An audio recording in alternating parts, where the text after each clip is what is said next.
ये काफ़ी जोखिम भरा काम है। पर्वतारोहण आप 6 बड़ी चोटियाँ चढ़ चुके हैं, तो कोई मतलब खतरनाक अनुभव जब आपको लगा होगा कि क्योंकि काफ़ी हर समय इसमें चैलेंजेज़ आते रहते हैं, हर फेज़ पे। तो आज तक जैसे अगर आप सारे दर्शकों को भी बताने के लिए केवल 14 चोटियां हैं ऐसी इस पूरी दुनिया में जो 8,000 मीटर से ऊपर जाती हैं। जी। 14 की 14 चोटियां काराकोरम हिमालय से लेके कश्मीर की तरफ से लेके कंचनजंगा सिक्किम की तरफ तक आखिरी 8,000 मीटर की चोटी पड़ती है। सारे के सारे इसी रीजन में है। इस रीजन से बाहर कोई भी 8,000 मीटर की पूरी दुनिया में चोटी नहीं है। इनमें इन 14 चोटियों पे में से मैंने 6 तो फतेह हासिल करी है, बट 6 के पीछे 14 एक्सपीडिशन आज तक मैंने करे हैं। पिछले 2010 से लेके आज 2023 चल रहा है। पिछले 13 सालों में 12 सालों में मैंने ऐसे 14 अभियान चलाए हैं। 14 बारी मैंने अटेम्प्ट करे हैं। और ऐसा हमेशा नहीं होता कि हम लोग एक चोटी चढ़ने जाते हैं और उसको सक्सेसफुली चढ़ के आ पाते हैं। ऐसे 14 अभियानों में से मैं सिर्फ याद कर पाता हूँ 2 या 3 ऐसे अभियान निकले हैं जहाँ पे हम सेम नंबर ऑफ लोगों के साथ जिनके साथ निकले थे, जो चाहे वो ये हमारे प्रोफेशनल माउंटेन गाइड्स हो, चाहे वो क्लाइंबिंग टीम हो, है ना। ऐसे जैसे अगर सेम नंबर ऑफ लोग वापस नहीं आ पाए हैं, कहीं ना कहीं कई बारी 11 या 10 एक्सपीडिशन ऐसे निकले जहाँ पे हम लोगों ने मैंने अपने खुद के ही टीम मेंबर्स को भी खोया है पहाड़ पे। पर्वतारोहण एक ऐसा स्पोर्ट है जो मतलब कंपेटिटिव, किसी भी कंपेटिटिव स्पोर्ट से आप उसका कंपैरिजन नहीं कर सकते कि मतलब 50 ओवर की मैच चल रही है, 20 ओवर की मैच है, या फिर फुटबॉल जैसे हो गया कि 45 मिनट का एक एक हाफ है ना। यहाँ पे जो हमारा परफॉर्मेंस रहता है वो 60-60 दिन तक चलता है। और अगर आप मैं हमेशा बोलता हूँ, अगर आप बड़े पहाड़ों में 8,000 मीटर की ऊंचाई पर अगर आप गिव अप कर देते हैं तो आप मर जाते हैं। पहाड़, कोई भी पहाड़ को, नेचर को एक छोटी गलती और एक बड़ी गलती के बीच में अंतर नहीं पता होता। उसको भेदभाव नहीं करना आता कि कौन एक अमीर इंसान है, एक गरीब इंसान है, क्या ये महिला है या ये पुरुष है, क्या ये हिंदू है या ये ईसाई है, मुस्लिम है, उसको कुछ नहीं पता होता। एक छोटा लड़का और एक बड़े लड़के में कोई अंतर नहीं होता, छोटी गलती और एक बड़ी गलती में अंतर नहीं होता, सबको इक्वली ट्रीट करता है पहाड़। तो पर्वतारोहण एक ऐसा स्पोर्ट है जहाँ पे आपको अपने अपनी चॉइसेस के कॉन्सिक्वेंसेस भी फेस करने पड़ते हैं। और आपको अगर आप गलत डिसीजन लेते हैं तो कई बार आप ही के ऊपर उसकी इफेक्ट नहीं आता, आपके टीम मेंबर्स पे भी इफेक्ट आ सकता है। तो कई बार जैसा कि मैंने आपको बताया, हमने माउंटेनियरिंग में हम लोगों ने अपने टीम मेंबर्स की भी जान खोई है ना। और हर बारी कई कई ऐसे पहाड़ रहे हैं, मकालू जैसे, जहाँ पे चौथे अटेम्प्ट में 3-3 साल फेलियर होने के बाद चौथे साल जाके सबमिट हुआ है। ऐसे ऐसे अनुभव रहे हैं जिन जिन लोगों के, हाँ बिल्कुल, कई कई जगहों पे ऐसा भी रहा है कि ऐसी ऐसी परिस्थितियां भी हो जाती हैं कि आपके जो पैशन होता है, आपका जो एक सपना होता है, जिन लोगों के लिए आपने सपना सोचना शुरू करा है, वो भी आप पे पीठ फेर जाते हैं, वो भी आप पे घूम के चले जाते हैं। क्योंकि जो जो लोग आपसे प्यार करते हैं ज्यादा, वो आपको एक वो पागलपने में नहीं देख सकते, एक वो क्लोज साइटेडनेस में नहीं देख पाते, बट आप ऐसे चक्रव्यूह में फंस रखे होते हैं कि आप उससे बाहर नहीं आ पा रहे होते है ना, कि कैसे नहीं हो रहा। हर साल आप वापस आते हैं, हर साल पूरा शरीर टूट जाता है, हर साल वही सनक से वापस जाना, हर साल अपने जान को जोखिम में डाल वापस जाना, कहीं ना कहीं परिवार पे उसका असर आता है, कहीं ना कहीं आपके दोस्तों पे उसका असर आता है। तो चैलेंजेस हर प्रकार के होते हैं, सिर्फ पहाड़ पे ही वापस आने के बाद भी फेलियर को फेलियर तभी मैं मानता हूँ जब आप गिव अप कर दें। मेरे लिए कोई भी मेरा एक्सपीडिशन कभी फेलियर नहीं रहा। उन्होंने मुझे बहुत सारी चीज दिखाई है। जैसे मकालू जो पहाड़ था, मैं यूनिवर्सिटी कभी नहीं गया अपनी लाइफ में, परंतु मैं उसको अपनी यूनिवर्सिटी मानता हूँ। जैसे लोग 4 साल 5 साल की इंजीनियरिंग करते हैं, वैसे मेरे लिए वो माउंटेनियरिंग की एक अपने आप से डिग्री रही। यूनिवर्सिटी ऑफ मकालू बुलाता हूँ। जो मैं इंसान हूँ आज, जो मेरे अंदर कुछ हैबिट्स हैं, जो मेरे अंदर कुछ क्वालिटीज हैं, वो मकालू ने डेवलप करी। वैसे एक चोयू करके पहाड़ था, 2012 में मैंने उसको पहली बार अटेम्प्ट करा था। मकालू का भी सफर चोयू की वजह से ही मैंने शुरू करा था। चोयू पे जब मैं 2012 में पहला अभियान करने गया था, तब तिब्बत में चोयू इस विश्व की 6वीं सबसे ऊंची चोटी है। तो चोयू से ऐसा कुछ ऐसी कोई मीटिंग हुई हमारी कि ऐसा कुछ इंटरेक्शन हुआ कि जब मैं चोरी से वापस आया था तब मैं अपने शरीर से आधा पैरालाइज हो चुका था। मेरा आधा शरीर चलना चलना ही रुक चुका था। तो ऐसी ऐसी भी सिचुएशंस आई है जहाँ पे मतलब अपना शरीर ही मतलब पहाड़ ने जान तो ले ली थी पूरी, बट इतना जरूर छोड़ता था कि मैं एक दिन वापस आऊँ। तो ऐसी ऐसी परिस्थितियां रही हैं, पर आई थिंक मेरा ये मानना है कि कहीं ना कहीं पैशन ऐसी चीज है कि अगर आप अपने आप को उसमें पूरी तरह झोंकने के लिए तैयार नहीं है तो अपना पैशन फॉलो नहीं करना चाहिए, है ना। और पैशन ऐसी चीज है कि ये होता है ट्रू टेस्ट ऑफ पैशन, किस लिमिट तक आप जाना चाहते हैं, किस लिमिट तक आप अपने पागलपन में खोने के लिए तैयार हैं, क्या क्या चीज आप अपने पैशन के पीछे छोड़ने के लिए तैयार हैं। तो एक टेस्ट की तरह मैंने इसको हमेशा से लिया, एक चैलेंज की तरह लिया कि मैं अपने की एक नए वर्जन से वाकिफ हो पाऊं। जिस अर्जुन को मैं आज तक नहीं जानता उस अर्जुन को अंदर से जगाने की कोशिश करी, अर्जुन अंदर से मोल्ड करने की कोशिश करी। तो पर्वतारोहण अपने आप में ही बहुत एक अच्छा टीचर भी रहा है मेरी लाइफ में, गुरु भी रहा है। परिस्थितियां तो काफी दुर्गम देखी हैं, परंतु हमेशा उसको उसमें गिवन कभी नहीं करा, उसमें से हमेशा अच्छी चीजें लेके आगे बढ़े, उसको चैलेंज की तरह मान के, उसको एक अपॉर्चुनिटी की तरह मान के हमेशा आगे बढ़ते रहे। आपने गुरु की बात की, क्योंकि आपकी एक लंबी जर्नी अभी तक हो चुकी है पर्वतारोहण की। इस दौरान आपके उसमें अलग-अलग मेंटोर के रूप में लोग आए होंगे, माता-पिता की खास भूमिका रही है, इसके बारे में आप बताएं। माता पिता की सबसे बड़ी भूमिका रही, अगर आप कहीं ना कहीं माने ना माने, मेरे लिए मतलब जब भी मैं भगवान के बारे में सोचता हूँ, मेरे लिए मेरे माता पिता ही मेरे सबसे बड़े भगवान है। क्योंकि लोग तो मतलब मेरे लिए मैं इतनी आसानी से चीजों में विश्वास नहीं कर पाता, चाहे वो खुद भगवान ही क्यों ना हो। तो मेरे लिए विश्वास, मेरा जो जितना अनुभव रहा है मेरी लाइफ में इस शरीर के थ्रू रहा है ना, तो मैं इसके बियॉन्ड ज्यादा सोचने नहीं जाता। और ये अनुभव ही नहीं मुझे बताया कि जिस इंसान ने मुझे भगवान का भी ज्ञान दिया वो मेरे माता पिता ही थे। तो सबसे ऊपर मैं उनको हमेशा, मैंने अपनी लाइफ में उनको दर्जा दिया है मेरे जीवन में। क्योंकि जब जीवन ही जिसने दिया, जिसने भगवान के बारे में ज्ञान दिया, तो उनको अगर मैं नहीं सही दर्जा दे पाऊंगा उनके सपोर्ट के बगैर, तो ये पूरा ही सफर कहीं ना कहीं एक अधूरा ही रह जाता है ना। और फिर दूसरी चीज मैंने अपनी लाइफ में हमेशा ये चीज मानी है कि गुरु का अगर आप असली में मतलब समझे तो गुरु होता है, गु मींस, इसका इसका अगर परिभाषा समझे, गु मींस होता है डार्कनेस, अंधेरा, और रूह होता है रास्ता, है ना। तो गुरु एक, मैंने कभी ये नहीं माना कि एक कोई इंसान है, गुरु एक होती है अपने अपने ही तरीके से एक क्या बोलते हैं इसको, हैपनिंग, है ना, एक व्यवस्था। जब जब आपके लाइफ में अंधेरा छाएगा, तब तब एक आपके एक जो इंसान या एक परिस्थिति आपके सामने ऐसी खड़ी हो जाएगी जहां आपको रास्ता दिखाएगी। तो कई ऐसी परिस्थितियां आई है जहां पर बहुत डार्क फील हुआ है, तो पहाड़ों ने रास्ता दिखाया है। कई ऐसी परिस्थितियां आई है जहां पे कहीं पे भी देखने में कोई भी दिशा नहीं मिल रही, तो किसी इंसान ने आके मदद करी है। तो अलग अलग फॉर्म में अलग अलग गुरु आए हैं मेरे जीवन में, जब जब अंधेरा छाया तब तब उन्होंने मुझे रास्ता दिखाया है।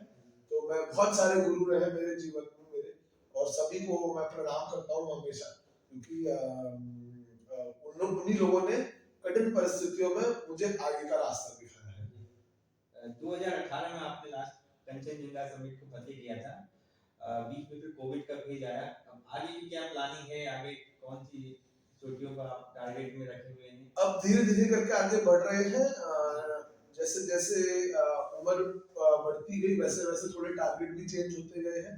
पर्वतारोहण तो चली रही है, 14 चोटियां चढ़नी है। इस पूरी विश्व में 14 चोटियां चढ़ने वाले केवल आई थिंक 35-40 लोग हैं, जिनमें जो 8000 मीटर से ऊंची है, जो ऊंची है चोटियां। इन 14 की 14 चोटियों पे फतेह हासिल करने वाले केवल 35 से 40 लोग हैं हिस्ट्री में। इंसानों की अगर हिस्ट्री देखें तो केवल इतने लोग हैं। अनफॉर्चुनेटली आज तक 14 की 14 चढ़ने वाला कोई भी भारतीय नहीं बना है। तो वो मेरा सपना है कि एक दिन मैं इन 14 की 14 चोटियों पे फतेह हासिल करूं, और इस एलीट लिस्ट जिसको लोग पूरी दुनिया देखती है उसमें भी इंडिया का झंडा हो। और जो दूसरा सपना मेरे अंदर अब है कि मैं जो ये लर्निंग रही है मेरी पर्वतारोहण से, इसको कहीं ना कहीं मैं अपने देश में और ज्यादा से ज्यादा युवा लोगों को इसका एक्सपीरियंस देना चाहता हूँ। तो मैंने और मेरे पार्टनर्स ने साथ में मिलके एक कंपनी की स्थापना करी है जिसको बुलाते हैं क्लाइंब अप। जैसे जैसे मैं क्लाइंब अप करता गया इन 8000 मीटर की चोटियों पे, वैसे वैसे मैं चाहता हूँ कि पूरा भारत ही मेरे साथ क्लाइंब अप करे। तो आज की डेट में क्लाइंब अप, हम लोग क्लाइंब अप में क्या करते हैं कि हम लोग एडवेंचर स्कूल प्रोग्राम रन करते हैं। जहाँ जहाँ स्कूलों में प्लेग्राउंड है तो वहाँ वहाँ स्कूल के अंदर ही हम लोग 15 से 20 एडवेंचर एक्टिविटीज का सेटअप करते हैं और बच्चों को आउटडोर्स के प्रति मोटिवेट करते हैं। आजकल जो बच्चों में बेसिक हैंड आई कोऑर्डिनेशन की कमी है, कि ढंग से भाग नहीं पाते, चढ़ नहीं पाते, कूद नहीं पाते, तो ये मैं मानता हूँ कि कहीं ना कहीं रिफ्लेक्ट करती है बच्चों की कॉग्निटिव लर्निंग पे भी, रिटेंशन पावर पे भी। एक हेल्दी शरीर ही एक अच्छा पढ़ने के लिए कंसंट्रेशन होने की डेवलपमेंट कर पाएगा कहीं ना कहीं। तो क्लाइंब अप का उद्देश्य यही है कि जहाँ जहाँ स्कूलों में ग्राउंड है वहाँ वहाँ तो हम लोग ये एडवेंचर एक्टिविटीज की स्थापना करके हम बच्चों को एडवेंचर एक्टिविटीज करवाते हैं। जहाँ जहाँ नहीं है वहाँ हम बच्चों को स्कूल से बाहर ले जाके, हमने दिल्ली एनसीआर रीजन में एटलीस्ट ऐसे कैंप्स बना रखे हैं जहाँ पे हम स्कूल के बच्चों को बाहर ले जाते हैं और उनको एडवेंचर एक्टिविटीज करवाते हैं किसी न किसी कैंप में, आउटडोर जगह में। तो मेरा मिशन ये है कि हमारे अब प्रधानमंत्री भी जो है उनने बहुत अच्छा एक मिशन ऑल ओवर इंडिया चला रखा है, फिट इंडिया मिशन। तो उसी कहीं ना कहीं उन्हीं सिद्धांतों पे क्लाइंब अप भी चलती है और उसी मिशन को लेके हम भी आगे बढ़ रहे हैं। हम लोग ऑलरेडी 200 स्कूलों से ज्यादा साल के अराउंड 1,15,000 बच्चे, 1,20,000 बच्चों को ट्रेनिंग दे रहे हैं। अभी रिसेंटली हम लोगों ने काफी सारे बड़े गवर्नमेंट ऑर्गेनाइजेशन के साथ भी, जिनके अंडर स्कूल जाते हैं, उनके साथ हम लोगों ने काम करना शुरू कर दिया है। ऑलरेडी अगर आप क्लाइंब अप की हिस्ट्री में देखें तो हम लोगों ने 10 लाख बच्चों से ज्यादा ट्रेनिंग अभी ऑलरेडी कंप्लीट कर चुके हैं। हम 10 लाख बच्चों से ज्यादा की ट्रेनिंग पिछले 7 सालों में, और अब आने वाले टाइम में धीरे धीरे करके हमारा लक्ष्य ये है कि हम जो 600 मिलियन जिसको बोलते हैं 60 करोड़ लोगों की जो हमारी आबादी है, जो 35 साल से कम की उम्र में है हिंदुस्तान में, उनको हम ये एडवेंचर का एक गिफ्ट देना चाहते हैं। क्लाइंब अप का ये कहीं ना कहीं एक लक्ष्य है कि हम 60 करोड़ से ज्यादा लोगों को हिंदुस्तान में एडवेंचर एक्टिविटीज में लेके आए। माउंटेनियरिंग में मतलब एक युवाओं को का खेल है, क्योंकि एक उम्र के बाद आप के साथ सेहत भी आपका साथ नहीं देती है। तो माउंटेनियरिंग करने वालों में जैसे आपको आइडिया होगा एक एवरेज एज किस आयु वर्ग का युवा आ रहा है इसमें और किस संख्या में आ रहा है भारत का, कोई आइडिया? तो अगर आप देखने जाएं, हम लोग एक पर्सपेक्टिव जैसा आप पे सेट करता हूँ कि अगर आप 8000 मीटर पे भी देखें, पहली बात है कि पर्वतारोहण एक अपने आप में ऐसा स्पोर्ट है, जैसे जैसे आपकी उम्र बढ़ती जाती है वैसे वैसे आपकी क्षमता नेचर के साथ, नेचर के ये हार्ड पार्ट को झेलने के लिए भी बढ़ती जाती है। तो आप इसको प्रैक्टिस करते हैं 50-60 साल की उम्र तक। और इसमें यंगस्टर्स के जो हम लोग जैसे क्लाइंब अप में स्कूल प्रोग्राम रन करते हैं, तो उसमें माने नहीं माने मॉन्टेसरी से लेके, मतलब फर्स्ट क्लास से भी छोटे बच्चों से लेके, तो हमने एडवेंचर एक्टिविटीज छोटे बच्चों के लिए वैसे ही मॉडरेट कर रखी है।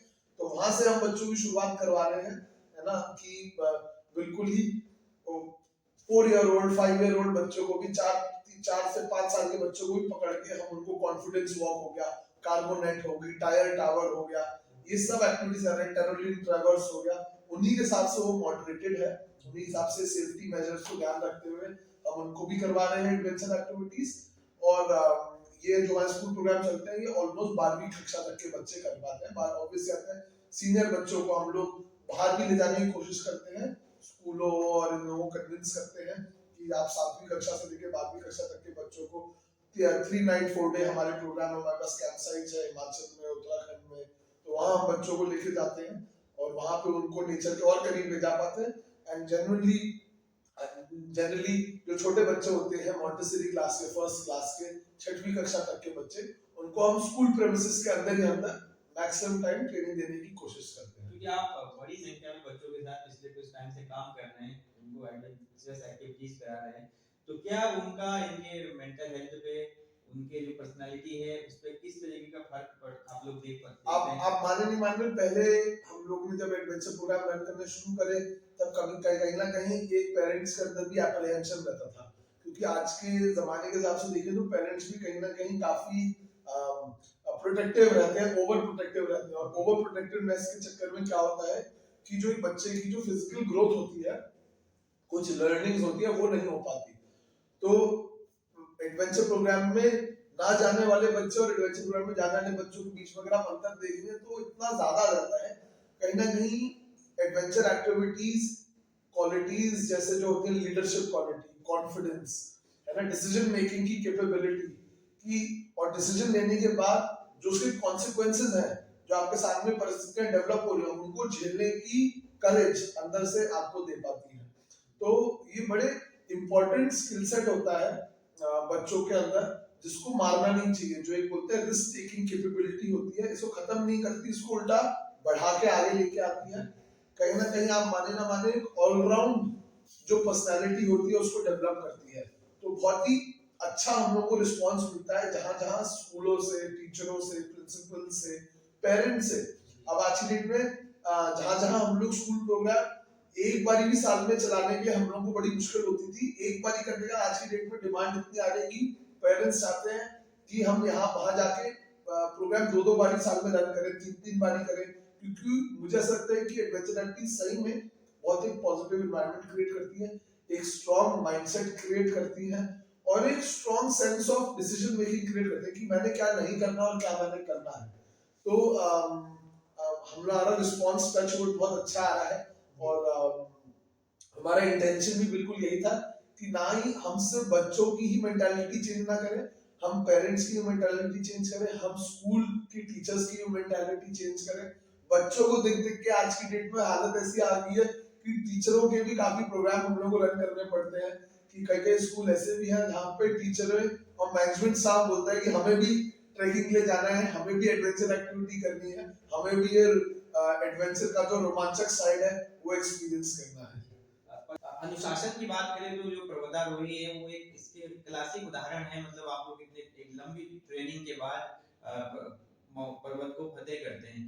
क्या सरकार जो है आप लोगों का जो प्रयोग है उसको लेकर करती है, कि अवेयरनेस को लेकर, या भारत में मतलब पर्वतारोहण की क्या स्थिति है? जैसे आपने फतेह किया, आपने फंड रेज किया, अपनी कैपेसिटी पे किया, हो सकता है कोई स्पॉन्सर करे, इतना बड़ा मतलब अचीवमेंट के बाद जब आते हैं, आपने कंप्लीट कर लिया सब कुछ, आप मानो कर रहे हैं, क्या हर कोई इस उसका मतलब क्या गवर्नमेंट उनका क्या करती है? मेरा करती है मेरा मेरा ये मानना है कि जहाँ तक देखा जाए स्टेट गवर्नमेंट का हमेशा से काफी सपोर्ट रहा है।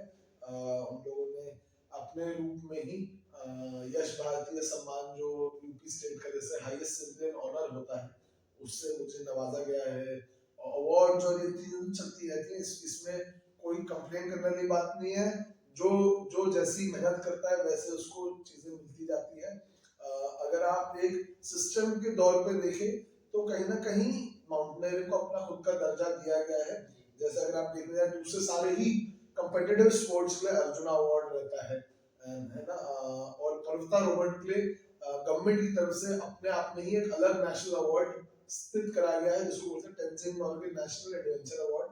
मेरी बस सरकार से ये एक रिक्वेस्ट रहेगी कि अपने जो इस अवार्ड सिस्टम की जो वो है सिलेक्शन प्रोसीजर उसको थोड़ा सा और स्थित करें, उसको थोड़ा सा और अच्छे से फॉलो किया जाए। जो सिस्टम इन प्लेस है वो बहुत अच्छा है, बट कहीं ना कहीं मैं अभी भी देखता हूँ हम लोग जो एक रिलीजन है या एक कास्ट हो गई, इन सब बेसिस पे ना करें, क्योंकि पहाड़ को कहीं ना कहीं ये हम लोग क्या रिलीजन से आते हैं, क्या बैकग्राउंड से आते हैं, कि कितना पीड़ित इंसान है या कितना नहीं है, पहाड़ ये नहीं देखता। पहाड़ आपका श्रम देखता है, पहाड़ आपके कर्म देखता है, पहाड़ आपकी मेहनत देखता है।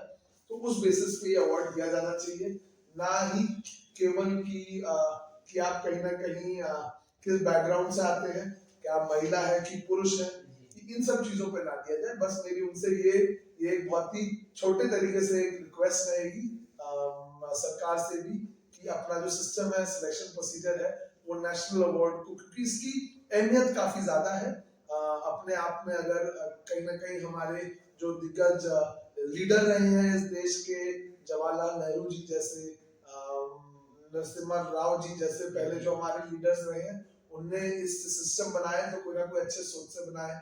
कहीं ना कहीं आज की डेट में मैं देखता हूँ कि ये नेशनल अवार्ड्स का अलग चीजों के लिए उपयोग किया जाता है, तो वो ना करें। ये एक छोटी सी एक रिक्वेस्ट रहेगी। बट सरकार अपनी तरफ से इस क्षेत्र में काफी काम करती रहती है। जैसा कि मैंने आपको बताया, जब मैंने पर्वतारोहण शुरू किया था तब केवल 5 इंस्टीट्यूट थे, नेशनल इंस्टीट्यूट माउंटेनियरिंग और एडवेंचर स्पोर्ट्स के इंडिया में। आज की डेट में अगर आप देखने जाए 9 हो चुके हैं वो टोटल, तो 3 से 4 और इंस्टीट्यूट खुले हैं। अगर आप लोगों की भावनाएं देखने जाए तो एडवेंचर स्पोर्ट्स आज की डेट में काफी पॉपुलर हो चुका है। केवल 20 लाख जने होते थे ऑल ओवर इंडिया, सर्वेज में आता था, जो एडवेंचर स्पोर्ट्स करते थे इंडिया में 2010 में। आज की डेट में अगर आप देखने जाए वही संख्या आज की डेट में 20 मिलियन हो चुकी है। 20 करोड़ लोग आज की डेट में कहीं ना कहीं जब ट्रैवल करने जाते हैं, कहीं ना कहीं जब अपना वीकेंड एक्सकर्शन प्लान करते हैं, तो बड़ी बड़ी कंपनियां जैसे मेक माई ट्रिप होगी, यात्रा.com हो गई, ये सब बड़ी बड़ी कंपनियों का अगर आप डेटा देखेंगे तो लोग अपना 50 to 60% of travel budget adventure activities को इंक्लूड करने में अपने ट्रैवल में खर्च करते हैं। तो एक सेंस जो एक यंग भारत है, जो युवा भारत है, वो कहीं ना कहीं एडवेंचर का रोमांचक एक्सपीरियंस लेने में काफी मोटिवेट हो चुका है। ज्यादा से ज्यादा लोग हर साल ज्यादा से ज्यादा लोग आउटडोर्स में जाते हैं। आउटडोर्स में जाने के साथ साथ हम लोगों को थोड़ा सा कंजर्वेशन के बारे में अवेयरनेस लानी चाहिए इंडिया में। तो बस मेरा ये अनुरोध रहेगा कि जो सिस्टम इन प्लेस है उसको और अच्छे से यूज किया जाए, और जो भी एडवेंचर एक्टिविटीज, एडवेंचर एंथुसियास्ट आज की डेट में पूरे भारत में ये वीडियो शायद देख रहे हैं, उनसे यही एक विनम्र अनुरोध है मेरा कि कंजर्वेशन के बारे में अपने आप की नॉलेज अप करें। क्योंकि जब हम नेचर में जाते हैं बाहर, तब नेचर की रिस्पेक्ट करना बहुत जरूरी होता है। नेचर हमें बहुत ब्यूटीफुल लर्निंग्स देता है, बहुत सुंदर हमारे अंदर चेंजेस लेके आता है, हमारी पर्सनालिटी को निखारता है। तो हम लोग को उसकी रिस्पेक्ट करनी चाहिए, उसको गंदा नहीं करना चाहिए, उसको साफ सुथरा रखना चाहिए। उसके प्रति एक अपने देश की तरह, जैसे अपने घर को हम लोग साफ सुथरा अच्छा रखते हैं, उसकी रिस्पेक्ट करके रखते हैं, वैसे ही नेचर की तरफ भी एक रिस्पेक्ट रहनी चाहिए। जरूर ट्रैवल करें, जरूर लाभ उठाएं, जरूर भाग जाएं, बहुत सारी एडवेंचर एक्टिविटीज करें, बट एक कंजर्वेशन का जरूर अपने एस्पेक्ट अपने दिमाग में रखें। नहीं जानते तो उसके बारे में आज की डेट में हम डिजिटल टाइम में रहते हैं, तो यूट्यूब हो गया, अलग अलग डिजिटल माध्यम हो गए, उसके थ्रू अपने बारे में अपनी नॉलेज अप करके जाए। इसलिए हम नेचर को, ये जो ब्यूटीफुल हम लोग को हिमालय मिले हुए हैं, नदियां मिली हुई हैं, डेजर्ट मिला हुआ है, जंगल मिले हुए हैं, इसका थोड़ा सा हम इसको आने वाली जनरेशन के लिए भी, पीढ़ियों के लिए भी बचा के रखें। लास्ट प्रश्न मैं एक करूंगा, इसके बाद समाप्त करेंगे। Apart from mountaineering, Arjun Vajpayee के क्या क्या शौक है? बहुत सारे शौक है मुझे। गाने सुनना बहुत पसंद है, मुझे खाना बनाना बहुत पसंद है, मुझे मेरे कुछ दोस्त हैं, हम लोग उनके साथ बढ़िया चिल भी बहुत करते हैं साथ में बैठ के। तो मुझे ये सब चीजें बहुत सारी पसंद आती है। मुझे किस दौर के गाने मतलब पसंद है? हर टाइप के गाने सुनता हूँ मैं, चाहे वो हिंदी हो गए, चाहे वो इंग्लिश हो गए, चाहे वो फोक म्यूजिक हो गया, राजस्थानी म्यूजिक से लेके मराठी, साउथ इंडियन, ईस्ट का music, Korean music, American music, मुझे हर टाइप का म्यूजिक बहुत पसंद आता है, और नए नए टाइप का मुझे सुनना पसंद है। मुझे आजकल का वो थोड़ा सा, मुझे एक चीज बस थोड़ी समझ आती है, टेक्नो वेक्नो जो आजकल आ गया है वो उतना मुझे झेल नहीं हो पाता। बट वैसे मुझे हर टाइप का म्यूजिक सुनना बहुत पसंद है, और मुझे हर टाइप का खाना खाना बहुत पसंद है। नए नए टाइप के कुजीन्स हो गया, हमारे लोकल कुजीन्स हो गए, सारे टाइप के नए नए टाइप का खाना हो गया। फेवरेट डिश क्या है? हाँ, फेवरेट डिश तो वैसे तो झूठ नहीं बोलूंगा, उस मामले में तो मैं बिल्कुल जैसे मम्मी हमारी महाराष्ट्र से है, माता जी, तो उनकी तरफ से मुझे आमटी हो गया और चावल हो गया, और उनके एक वो वरण भात होता है जैसे वो बुलाते हैं, वो यूपी से पापा है तो अरहर की दाल चावल बहुत पसंद आता है, कढ़ी बहुत पसंद आती है, राजमा चावल एकदम फेवरेट है मेरा। तो ये सब चीजें मुझे बहुत अच्छी लगती है, क्योंकि कहीं ना कहीं वो बोलते हैं ना कि अपने माता पिता का जो अनुभव होता है वो भी हमारे थ्रू ही आता है। ये सपने भी हमारे सपने नहीं होते, माता पिता की कहीं ना कहीं हमारे अंदर दिए गए सपने होते हैं। तो वैसे ईटिंग हैबिट्स भी कहीं ना कहीं आपने माउंट एवरेस्ट फतेह के अनुभव पर, माउंट एवरेस्ट फतेह के जो आपके अनुभव है उस पर एक पुस्तक भी लिखी है, एवरेस्ट पर तिरंगा, हिंदी अंग्रेजी दोनों भाषाओं में ये किताब है, मैं दर्शकों को बता दूं। तो क्या आप उसके बाद कई और पर्वत फतेह कर चुके हैं, कई और मतलब आप माउंटेनिंग की लंबी जर्नी आपकी हो चुकी है, क्या उसको लेकर भी कुछ चल रहा और है इसमें देखने? इतने सारे और कामों में व्यस्त रहते हैं, जी। मिशन अभी अलग है। मुझे लगता है किताब तो मैं दूसरी आगे चल के भी लिख सकता हूँ, बट जो अभी कर सकता हूँ उसको अभी कर लेना चाहिए। तो किताब जरूर लिखूंगा। कई पब्लिकेशन हाउसेस भी टच में आए हैं, तो शायद ऐसा हो सकता है कि जल्दी आप एक और किताब देखें बाहर आती हुई। और वो थोड़ी जो पहली किताब लिखी थी वो थोड़ा यंगस्टर्स पे ज्यादा फोकस थी, बिल्कुल यंग एडल्ट्स के 12-13 साल की उम्र के बच्चों के लिए। वो पेंगुइन पब्लिशिंग हाउस का लिखी थी, जो इंग्लिश वाली थी, फिर उसका अनुवाद हुआ हिंदी में, प्रभात प्रकाशन वालों ने करा, फिर उसका अनुवाद हुआ मराठी में।